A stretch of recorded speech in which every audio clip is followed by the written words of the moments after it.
Hi guys, it's Olivia here from Olivia's Catastrophe, and today I'm here to give you the Booktube Real Talk tag, and in this tag I'm going to be sharing the truth about Booktube that I have experienced. I would like to thank Noria Reads for tagging me, and I have a link down to her channel down below, and as well as that I've got the original video also linked down below with the questions, so you can do this tag too.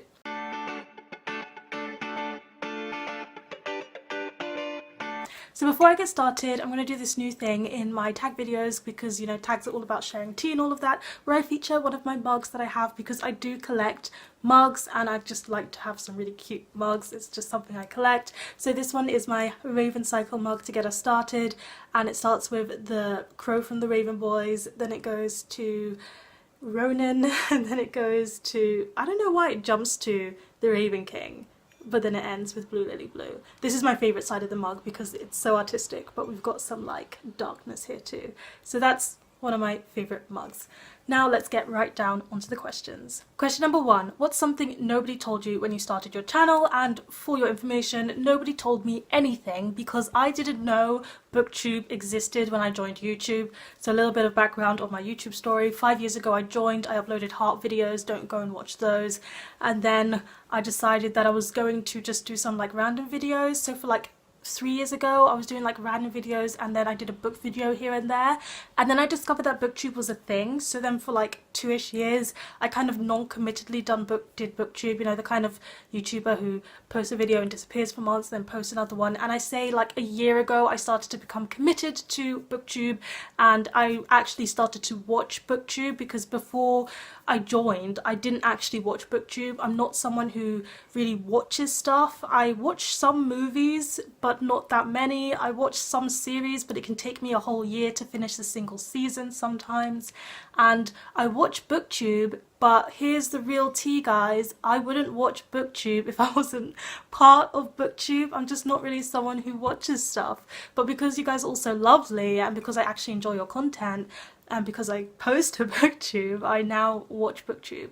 Sometimes I don't feel like watching Booktube. I have like a week where I really just don't want to watch anything, but mostly I watch Booktube while I'm doing something else. While I post on Bookstagram, I watch YouTube, I watch Booktube, or while I'm doing the dishes, I watch Booktube. So I don't actually ever say like I'm gonna sit down and watch a video. I just do it. So that is a really long-winded answer to the reason why nobody told me anything, because I did not know Booktube existed when I joined Booktube. What is your opinion on the typical Booktube videos? So the ones that they give you to suggest here are like hauls, wrap-ups and TBRs. So hauls, I love them. I am a book hoarder, so I just love to see people get new books. I've been on a book buying ban for like 6 months, and watching book hauls has helped me because I feel like I bought the book myself. That doesn't make any sense, but I think it's a great way to learn about more books because, let's be real, it takes us a while to get around to reading them, and we can see which books interest you from your book hauls.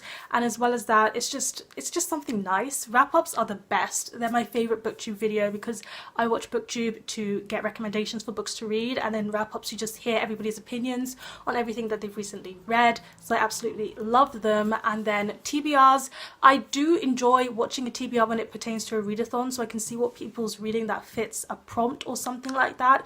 Generally I've decided to stop filming them unless it's for a readathon because I feel pressured to stick to that, and I'm such a mood reader that I rarely ever do. So TBRs, I kind of have a love-hate relationship, but you know, let's add some tea to this video because I love being honest and I love tea. So the videos that are popular that I don't like are bookshelf tours.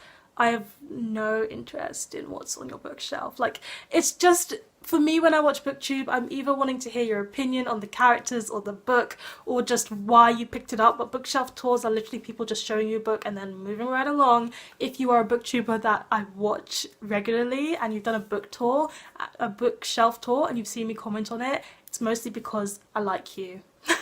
Generally, I don't watch bookshelf videos. Question 3. What is an assumption you had about Booktube before you joined? Was it proven right or wrong? I had no assumption, again, because I didn't know it exists. I guess if I was going to have an assumption, I don't know what assumption I would have had, to be honest. I didn't have one. Bit of a boring answer. What is something you've done that's actually helped grow your audience? So I find this one a very hard thing to answer because I don't consider myself a big booktuber, even though I've hit over 1k, because I know that some of those 1k are pretty inactive. So what makes what helped grow my audience, and this might be the book blogger in me speaking because this is generally how you grow your book blog, is commenting, commenting, commenting. If I take a while to reply to your comment on my video, it's because for every comment I receive, I like to take the time to go to their channel and leave a comment as well. And with some booktubers, it means you develop a back and forth where you just forget about like who owes who a comment and you just comment on all of their videos because you love them.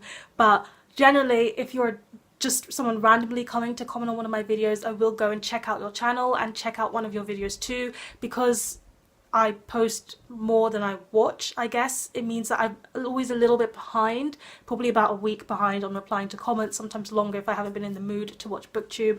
But yeah, I just think commenting and interacting and being part of the community is really so important. If you just post videos and you never comment or never interact with somebody else's channel, they won't know you exist, and it's so nice to be seen by people. Book Twitter is also a great place to get interactions, not only with booktubers but with book bloggers and bookstagrammers, as I am one of each. It's always nice for me to be on there because I feel like I connect to all of you guys at once. There's a common mistake you see new booktubers making, or that you made, and that was assuming that you needed something expensive to make your booktube good. So my main problem when I started was that I have this lovely DSLR camera, and it's on the cheap spectrum of those type of cameras. So it's not the most expensive one, it's not the most pro one, it's quite a cheap one, and my parents kind of splashed out for that, so I was really grateful to get it. However, they got it for me for bookstagram purposes, so it's very, very good at making photographs and very, very good at making beautiful bookstagram pictures. However, it's kind of terrible at filming. It cannot judge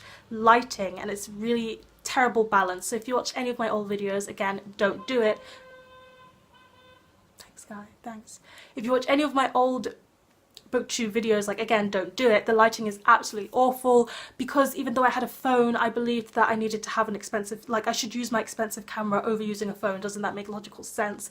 However, sometime last year I decided that I was just gonna, you know, try out using my phone, and the lighting balance on my phone is just so much better. So I film with my iPhone now, and my camera is just for taking my bookstagram pictures.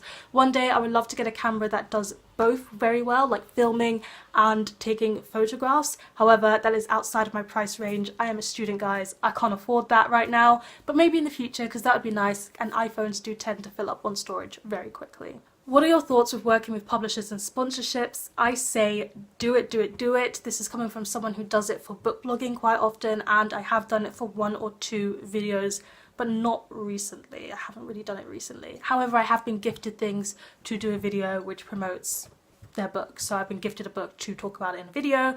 I think it's perfectly fine. Booktube is not a place where you're going to make a lot of money from it. But as someone who's a student, every little counts, and you know, if you can get some money for all the effort that you put into your booktube channel, I say go for it. Always be honest, say that you got this product from who and that it's paid or not paid, and then you're just fine. Go and live your life, honey, make some money.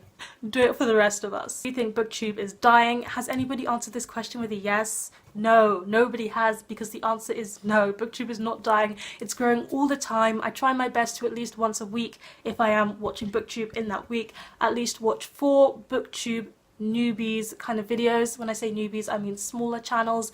And yeah, I just try to discover more YouTubers all the time. Booktube is great, guys. I love this community, and thank you so much for watching this video. Please let me know in the comment section down below a booktube truth that you haven't really told anybody yet.